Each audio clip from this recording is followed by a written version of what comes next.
কেমন আছো বলো সবাই? আশা করি সকলেই ভালো আছো, আমিও ভালো আছি। হ্যাঁ, ভালো আছি। শরীরের দিক থেকে হয়তো ভালো আছি, কিন্তু মনের দিক থেকে একদম ভালো নেই। কেন ভালো নেই সেটা নিশ্চয়ই তোমাদের জানাবো। আজকে হচ্ছে নবমী, কিন্তু আমি অষ্টমীতে ভিডিওটা করে রাখছি। নবমীর ভিডিওটা সকালবেলা তোমরা পাবে, সেই জন্য শুভ নবমী। নবমীর অনেক অনেক ভালোবাসা, অনেক শুভেচ্ছা, অভিনন্দন, যা যা দেওয়ার আছে সব তোমাদেরকে দিলাম।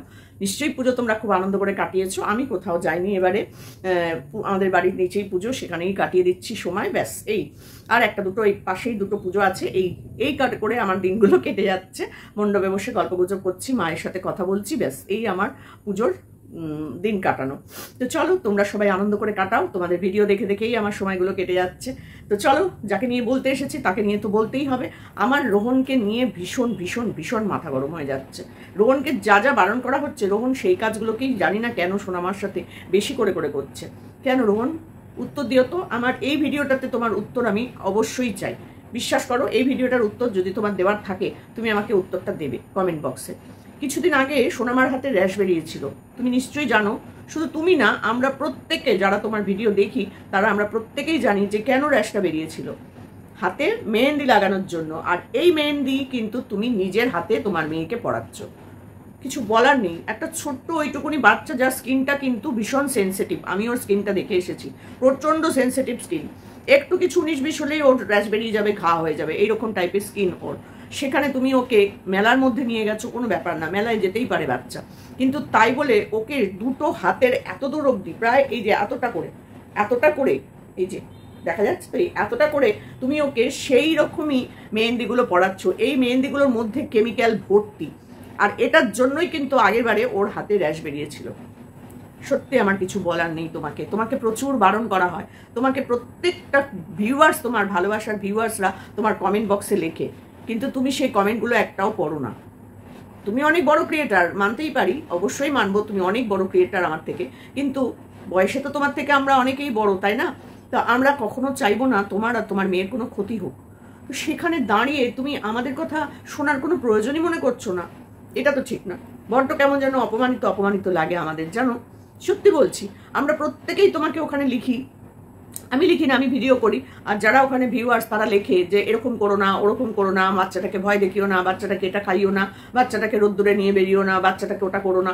কেন বলে সেটা তুমি কি কোনো সময়ের জন্য ভেবে দেখেছো? একবারও কি দেখেছো? তুমি বাচ্চাটাকে মুখে ওড়না দিয়ে ভয় দেখালে যে তোমার বাবা মরে গেছে, তোমার বাবা মরে গেছে, কি কান্নাটাই না কাঁদলো বাচ্চাটা।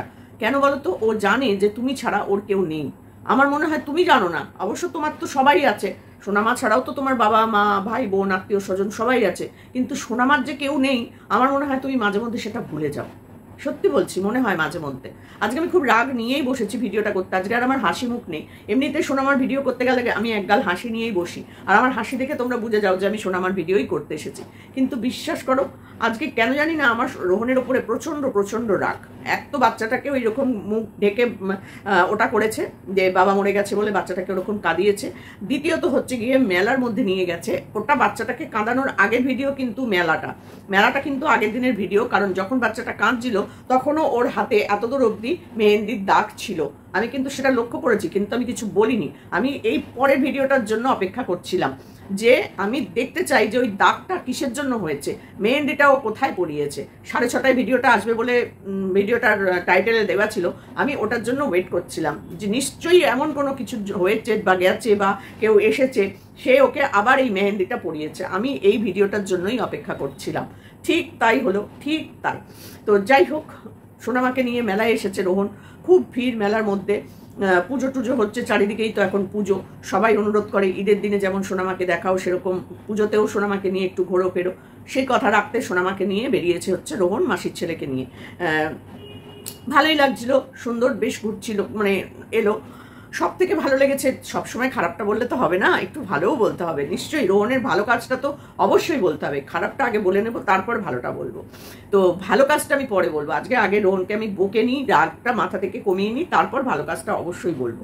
তো মেলাতে নিয়ে গেছো, খাবার কিনে দাও, খেলনা কিনে দাও, বাঁশি কিনে দাও, বেলুন কিনে দাও, নাগরদোল্লা চাপাও, মানে ঘূর্ণিগুলোতে চাপাও, যে সব বাচ্চারা গোল গোল করে ঘোরে ওইগুলোতে চাপাও, কোনো অসুবিধা নাই। কিন্তু হাতে কেন মেহেন্দিটা তুমি আবার ওকে পড়ালে? কিছুদিন আগেই ওই রকম র্যাশ বেরিয়েছিল হাতে। আমরা যখন বকখালি গেছিলাম তখনও ওর দুটো হাতের এই জায়গাগুলো ভর্তি র্যাশ। তারপর ওখানে যাওয়ার পর কিন্তু সেটা আরো বেড়ে গেছিল, খেয়াল করে দেখো বাড়ি যাওয়ার পর তুমি। তারপরেও সেই হাতে সেই ওর স্কিন, সেই একই জিনিস, ওই কেমিক্যালে ভর্তি জিনিসটা তুমি ওকে আবার পরিয়ে দিলে। হ্যাঁ, তুমি নিজে দাঁড়িয়ে থেকে পরিয়েছো। এবার যদি আবার ও সারা হাতে র্যাশ বেরোয় কি করবে তুমি? সত্যি বাচ্চারা সবসময় আবদার করলেই যে বাবা মাকে রাখতে হবে তা কিন্তু নয়। আবদার সাথে সাথে মেনে নিলে বাচ্চারা কিন্তু একদম অন্যরকম তৈরি হবে। যখনই তুমি সেই জিনিসটা দেবে না তখনই সে হয়ে যাবে বেয়ারা, বেপরোয়া। এটা তোমাকে বলে দিলাম। আজকে আমার কথাটা মনে রেখো, পরবর্তীকালে মিলিয়ে নিও। এই যে তুমি যখনই কি নেবে করে যেটা চাইছে সেটা সাথে সাথে কিনে দাও না, এটা কিন্তু ওর জেদটাকে বাড়িয়ে দাও তুমি। এরপরে তুমি ওকে দেখবে, যখনই তুমি ওকে কোনো জিনিস চাওয়ার পর দেবে না, ও কি কি করতে থাকে। ও লাফালাফি করবে, চিৎকার করবে, কাঁদবে, জিনিস ফেলে দেবে, কামড়াবে, মারবে, এইসব করবে। এবং যতক্ষণ না তুমি ওকে জিনিসটা দেবে ততক্ষণ ও তোমাকে শান্তি করে বসতে দেবে না। এটা বাচ্চাদেরকে ছোট থেকেই কিন্তু কন্ট্রোল করতে হয়। কিছু করার নেই, কারণ ও বুঝে গেছে যে আমি করবো আর বাবার সাথে সাথে আমাকে দিয়ে দেবে। এটা ও বুঝে গেছে, কারণ না চাইতেই তুমি ওকে যা দাও, তারপরে ও যা বায়না করে সেই বায়নাগুলোও কিন্তু তুমি কন্টিনিউ মেটাতে থাকো। একই জিনিস দুবার করে চাইলে তুমি দুবার করেই কিনে দাও। আমি তো দেখেছি, দেখো বাচ্চা আমরাও ভালোবাসি, আমাদেরও বাচ্চা কাচ্চা হয়েছে, নাতি নাতনি হয়ে গেছে, কিন্তু কেন বলি বলো তো, আমরা দেখে দেখে এক্সপিরিয়েন্স হয়ে গেছে বলেই তোমাকে বলি। কারণ তুমি তো একা, ওর সাথে যদি ওর মা থাকতো বা তোমার পুরো পরিবারটাকে দেখতাম যে সবসময় ওর সাথে আছে, যখনই দেখেছি তখনই জানি অনেকের বাড়ির লোক ক্যামেরা ফ্রেন্ডলি না, বা তোমার বাড়ির লোক ক্যামেরায় আসতে চায় না, সেটা ব্যাপার না। শোনো, আমাকে সবাই ভালোবাসে, তোমার বাবা মা সবাই ভালোবাসে, কিন্তু ও তোমাকে যতটা ভালোবাসে অতটা ওদের ভালোবাসে কিনা আমরা সেটা জানি না। কিন্তু এই যে আবদারটা করছে না, এই আবদারটার সাথে সাথে তুমি মেটাচ্ছ, পরবর্তীকালে তুমি বুঝতে পারবে। একটুখানি ওকে এখন থেকে একটু করে আস্তে আস্তে ধরতে থাকো। 3 বছর প্রায় বয়স হতে চললো, 2.5-3 বছর ওর বয়স হয়ে গেছে কিন্তু। তো যাই হোক, আমি আমার মতন করে তোমাকে জ্ঞান দিয়ে যাই। আমাদের দর্শকরা তোমাকে কমেন্ট বক্সের পুরো তোমাকে বুদ্ধি দেয়, জ্ঞান দেয়, কিন্তু তুমি শোনো না, খুব কম শোনো। তো বাচ্চাটার ভালোর জন্যই আমরা বলি। তো এবার যেটা বলবো সেটা হচ্ছে ভালো কাজ। হ্যাঁ, রোহন একটা সুন্দর কাজ করেছে। একজন বয়স্ক ভদ্রলোক, তার 2 ছোট ছোট বাচ্চা, আরেকটা মনে হয় আছে, সেটা মনে হয় বাড়িতে, 3 জনে ওখানে বসে আছে, ভদ্রমহিলাও আছে। উনি ওখানে বাদাম, তারপর লজেন্স, ছোলা ভাজা, এইসব লোহার শিকের মধ্যে করে বিক্রি করে না, দেখবে ট্রেনেও ওঠে কিন্তু ওইরকম ছোলা ভাজা, মটর ভাজা, লজেন্স, নানান রঙের লজেন্স, তারপরে তোমার ওইসবই থাকে, বাদাম ভাজা, এইগুলো নিয়ে ওই লোহার রিংয়ের মধ্যে করে ওখানে দাঁড়িয়ে দাঁড়িয়ে উনি বিক্রি করছিলেন, কিন্তু উনি কথা বলতে পারেন না। তো সেখানে দাঁড়িয়ে রোহন তার কাছ থেকে পুরো জিনিসটাই কিনে নিতে চাইছিল, যে কত নেবে, এক একটা প্যাকেট 5 টাকা করে। তো সেই 5 টাকার প্যাকেট রোহন সোনামাকে বলছে কি খাবে কোনটা নেবে করতে করতে 5খানা নিয়েছে। 5টার দাম 25 টাকা হয়, সেখানে রোহন তাকে 500 টাকা দিয়েছে। সত্যি খুব ভালো লেগেছে এই জায়গাটা। এরকম মানুষজন ভিক্ষা করে, এই কথাটা যখন তুমি বলছিলে না, সত্যি ভালো লাগছিল। হ্যাঁ, ওনার মতন বোবা বা হ্যান্ডিক্যাপ বয়স্ক মানুষগুলোকে বাড়ির লোক রাস্তায় ভিক্ষা করতে পাঠিয়ে দেয়, সত্যি দেখতে খুব খারাপ লাগে। কিন্তু দেখো, উনি এই বয়সে এসেও হাত পেতে কিন্তু মানুষের কাছে নিচ্ছে না। তিনি কিন্তু ওই জিনিসগুলো হাতে ধরে, ওই রডের মধ্যে সব জিনিসগুলো আটকানো আছে, উনি কিন্তু দাঁড়িয়ে দাঁড়িয়ে 5 টাকা করে ওগুলো বিক্রি করছে। সাথে কিন্তু 2টো ছেলে বসে আছে ওনার। ছেলেগুলো খুব একটা ছোট নয়। তো বয়স্ক ভদ্রলোক চাইলে, ইচ্ছা করলে, আমি যদি থাকতাম ওখানে, আমি রোহনের জায়গায় থাকলে আমি ওনার হাতের ওই জিনিসটা, ওই যে ছেলে 2টো ওখানে রয়েছে তাদের হাতে ধরিয়ে দিতাম, বলতাম তোমরা ধরে ধরে এটা দাঁড়িয়ে বিক্রি করো। 2টো ছেলে কিন্তু খুব একটা বাচ্চা না, মোটামুটি 10-12 বছর করে বয়স হবেই, 10 বছর তো হবেই। তো ওদেরকে বলতাম যে বাবার পাশে ওইটা ধরে দাঁড়িয়ে থাকো অন্তত। বাবার তো ধরতেও কষ্ট হচ্ছে না, বা বেশ বয়স্ক উনি, বেশ বয়স্ক, পুরো পাকা চুল, পাকা দাড়ি টাড়ি নিয়ে, আর উনি সব থেকে বড় কথা উনি কথা বলতে পারেন না। তো সেখানে সে রোহনকে আশীর্বাদ করছে, বাচ্চাটাকে আশীর্বাদ করছে, বারবার রোহনকে বলছে বাড়ি চলো, মানে ওনার বাড়ি নিয়ে যেতে বলছে আর কি। রোহন ওকে 500 টাকা দিয়েছে। সত্যি করে এই জিনিসগুলো রোহনের খুব সুন্দর, খুব ভালো।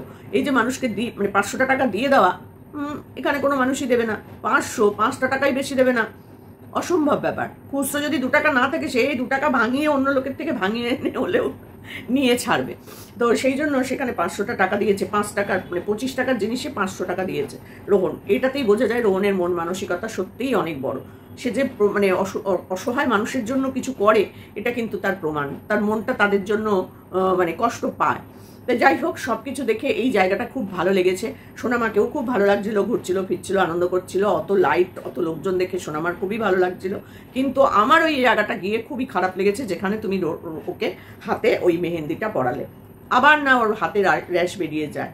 ওর এইটুকুনি শরীর, এইটুকুনি একটা বাচ্চা মেয়ে, তাকে তুমি যে কি করছো না রোহন, মনে করো ওটা একটা মানুষেরই বাচ্চা। ভগবান, আমার মনে হয় রোহন ওকে ওই বড় বড় বারবি ডলগুলো হয় না, ওই যে কারা যেন এসেছিল বাটা থেকে না কোথা থেকে, সে একটা বড় পুতুল দিয়েছিল, আমার মনে হয় রোহন ওকে ওই পুতুলই মনে করে না যে ও একটা রক্ত মাংসের মানুষ। সত্যি বলছি, যেইভাবে ওকে চটকায়, যেভাবে ওকে মানে দলাই মলাই করে, আর যেভাবে ওকে কাঁদায়, আমার মনে হয় না রোহন ওকে মানুষের বাচ্চা বলে মনে করে পুতুল টুতুল, বড় বড় ডল পুতুল হবে বোধহয়, জানি না। আর সত্যি করেই সোনামার ডল পুতুলের মতনই, যে দেখবে তারই মনে হবে একটু চটকে দিই, কিন্তু আমি কখনো ওকে চটকাইনি।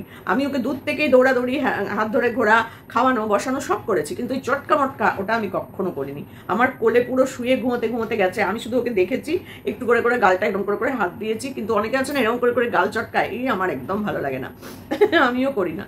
তো যাই হোক, সব মিলিয়ে ভিডিওটা ভালো লাগলেও ওই জায়গাটায় গিয়েই আমার মাথাটা গরম হয়ে গেছে, যে বাবা হয়ে সেই কাজটা তুমি নিজে করছো, যে কাজটাতে একবার ওর হাতে র্যাশ বেরিয়েছে।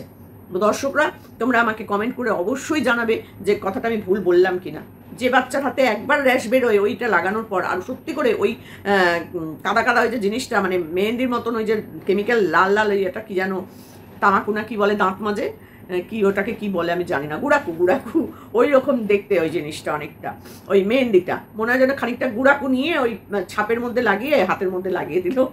আমি তাই ভাবতাম, আমি ঘেন্নায় কোনোদিন হাতে পড়িনি। বাবা ওই দাঁত মাজে ওইগুলো দিয়ে হাতের মধ্যে লাগাচ্ছে, আমি এটা ভাবতাম। আমি কোনোদিন লাগাইনি আজ পর্যন্ত, কোনোদিন না। আর এখন তো ছেড়েই দাও, এখন বুড়ি বয়সে আর ওইসব কি করবো। তো যাই বলো, আর কোনোদিন করো না রোহন, আর কখনো করো না, কারণ ওটা বাচ্চাদের স্কিনের পক্ষে, বাচ্চা কেন বড়দের স্কিনের জন্য মেহেন্দি কত খারাপ। তুমি একটু ভিডিও সার্চ করে দেখবে, তোমাকে আমি পাঠিয়ে দেবো কতগুলো ভিডিও, দেখবে মেহেন্দি পড়ার পর সেই বড় বড় মেয়েদের কি অবস্থা হয়েছে। আমি তোমাকে কিছু ছবি পাঠিয়ে দেবো ট্যাটু করার পর আর মেহেন্দি করার পর। তো ট্যাটুটা বাদ দাও, ওটা নয় নাই হলো, কিন্তু মেহেন্দি করার পর হাতের অবস্থা কি হয়েছে সেই ছবি তোমাকে আমি পাঠিয়ে দেবো। তারপর আর আমার মনে হয় না তুমি কোনোদিন মেয়েকে পড়তে দেবে। তো যাই হোক, সবাই পড়ে, কিন্তু ওই জিনিসটা দিয়ে পড়িও না, ওই কেমিক্যালের ওইটা দিয়ে পড়িও না। পড়াবে যখন ওই যে কিনতে পাওয়া যায়, বড় বড় কোণের মধ্যে করে পাওয়া যায়, ওই হেনা এই মেহেন্দিগুলো নিয়ে এসে পরিয়ে দেবে দরকার পড়লে, কিন্তু ওইগুলো কখনো পড়িও না। একবার র্যাশ বেরোনোর পরেও বাবা হয়ে কেন যে তোমার মানে মাথায় বুদ্ধি হয় না, আমি এটা বুঝতে পারি না। মেয়ে বলছে ব্যাস পাপা করে দিল, কিন্তু মেয়েটার যে কষ্ট হয়, পাপা যদি না বোঝে তা বুঝবে তাকে। আমরা বুঝি বলেই তোমাকে বোঝাই, তুমি তো বুঝবে না। না তুমি কমেন্ট করবে, আর না আমার ভিডিও দেখবে। জানি না দেখবে কি না, যদি দেখো তাহলে কমেন্ট করবে যে আর কোনোদিন তুমি পড়াবে না পড়াবে না। সন্তানের মুখের দিকে চেয়ে না অনেক সময় অনেক কিছু করতে হয়, আবার অনেক সময় অনেক কিছু করতে হয় না, এটা মাথায় রেখো। তো চলো বন্ধুরা, এখানেই শেষ করলাম। শুভ নবমী, সবাই ভালো থেকো, সুস্থ থেকো, টাটা।